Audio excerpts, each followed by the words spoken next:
Driver का steering छाड़ आंदोलन संपर्क में न्यूज 7 को संघ सभापति प्रतिक्रिया। सरकार दाबी पूरण नहीं लिखित प्रतिश्रुति नदेले आंदोलन ओहरिबानी संघ। ड्राइवर मान दाबी नहीं ड्राइवर महासंघ दीर्घ 5 वर्ष होब सरकार को गुहारी कर आसुची। पूर्व सरकार समय केवल मौखिक भाव प्रतिश्रुति दि जाइथिला किंतु एथर कोनोसी प्रतिश्रुति चलिबो नाही।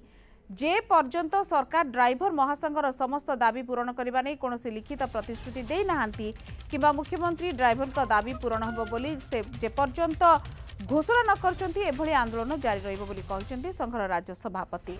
प्रथम पर्यायर ड्राइवर महासंघ सरकार सहित आलोचना करथिबा बेले कौनसी निष्कर्ष बाहरी पारि नथिला। आगको आम सरकार सहित आलोचना करबा पई सबु बेले प्रस्तुत अछु बोली कहिसंती ड्राइवर महासंघ राज्य सभापति प्रशांत मेंडुली।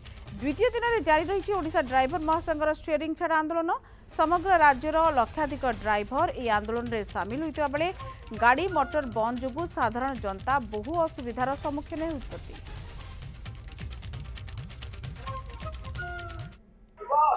7 दफा नहीं कि आम 8 तारिख रु स्टीयरिंग छाड़ आंदोलन डाकरा देचु।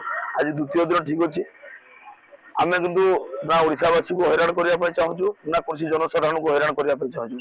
आम एक्चुअली मजबूर जे मु ड्राइवर संघर राज्य सभापति हेले मु भी बाट पाऊनी एपटे लोक को हैरान न कले आम दाबी पूरण हेनी आ दाबी पूरण करने लोक को हैरान करा पड़ो। आमको तो दुनिया सारा हैरान कर जार मन जो स्ट्राइक जो कहते दुनिया करुँच स्ट्राइक एक्चुअली क्या प्रभाव पड़े ड्राइवर प्रत्येक समय प्रभाव पड़ी था।